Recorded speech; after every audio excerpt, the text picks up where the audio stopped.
Welcome back, guys. Right, really good news. So we're finally at the point where we can put the bumper back on this salvage DB7. Now, for those that don't know, I've been rebuilding this car since the summer and I've been documenting it all on here. Right, let's crack on.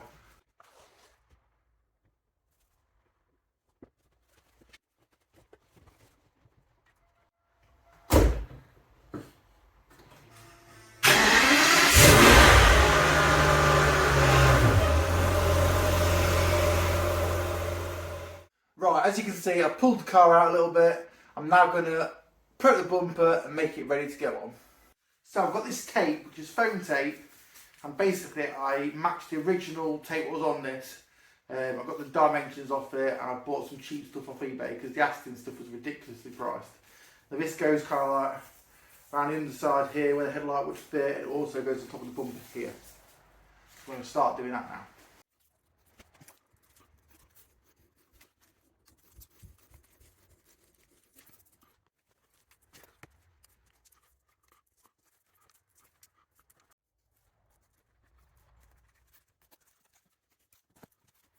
Right, now all the tape's on, I'm going to offer the bumper up. I'm a little bit worried. I don't know why, because it should fit, because we've tested it.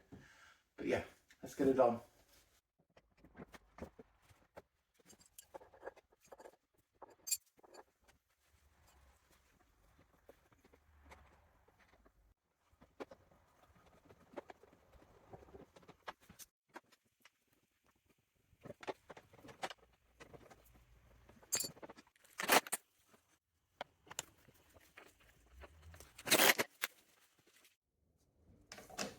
Now I'm going to be honest, guys, the bonnet does get in the way quite a lot on this little job. But we're getting there. It'll take the time.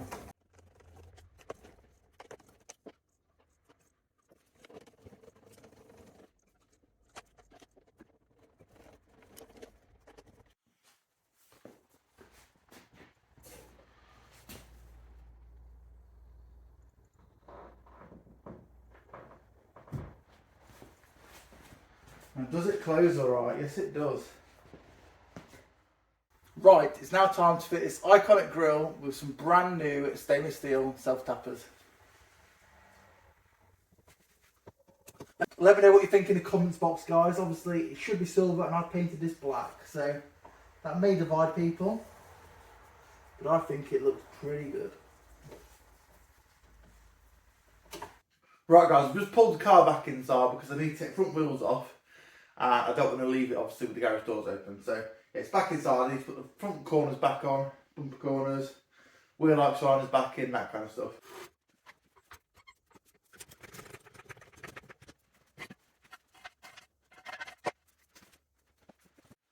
So, guys, I'm not 100% happy with the colour match. Now, when you see it in this light, it looks spot on. However, I noticed yesterday when the doors were open and stuff, it didn't look quite right. Now, I'm not sure if a machine polish is going to make that better. It might make it better, it may not sure. The other option is to obviously blend the unpainted panels, so for example the bonnet and the doors, etc. Go around them with some of the new base coat, maybe 6-8 inches worth, then re-lacquer the whole thing, and then obviously it'll make the transaction between the two colours a little bit more, well, blended. Never done that before though. So let me know in the comments what you think, because I'm not really sure now.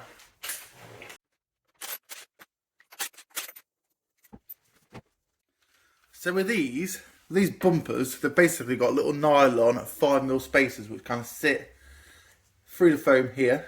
The bolts go through, so that's why the foam's there. It's like an expansion joint essentially. So it literally just bolts up, nut and bolts. I'm replacing the bolts with stainless steel items. They were quite cheap off eBay, and most of the originals broke anyway. And then obviously new nuts as well, no lot nuts. And then we have these little bad boys, which are terrible, and they go through here.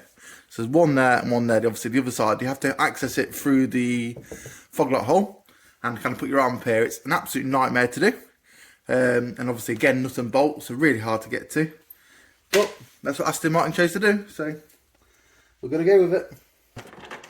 Screwing them on with your fingers the easy bit, you've then got to somehow get a tool in to tighten them up.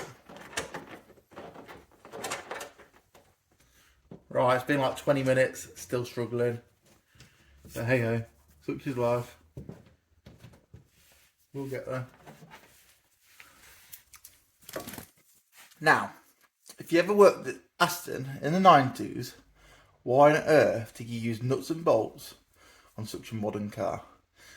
Like, I would expect this in like a 1940s car or a kit car, not an Aston Martin. I hate you. Right, we're not completely done, but I've got this side in. The bolts are in here, they just need tightening up and lining up properly.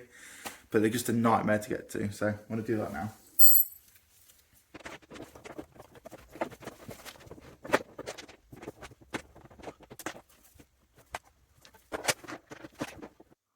See what I mean by the back? You really can't see anything. The screws are a nightmare to get to, particularly the ones around the headlight. The back, but we're in. Right, we've got one side done. It's not 100% perfect. Believe it or not, this should have a little bit of PU adhesive in, some like tiger seal essentially, so I'm going to do that after I've polished it.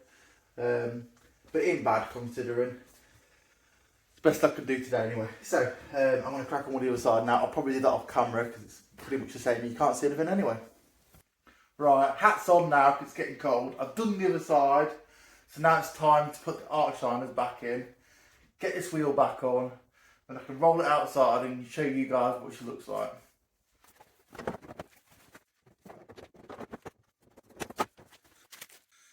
Right, again guys, I bought a load of brand new stainless steel screws to replace the rusty steel ones. So this is going to go in nicely, and the best thing is, if I want to take the liner out in a few years' time, it's going to come out nice and easily.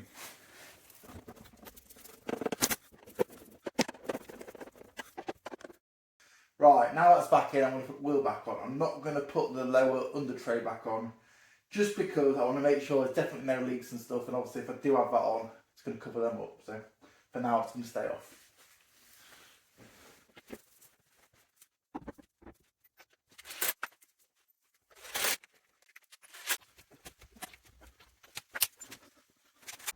Right guys, as you can see, we're back together.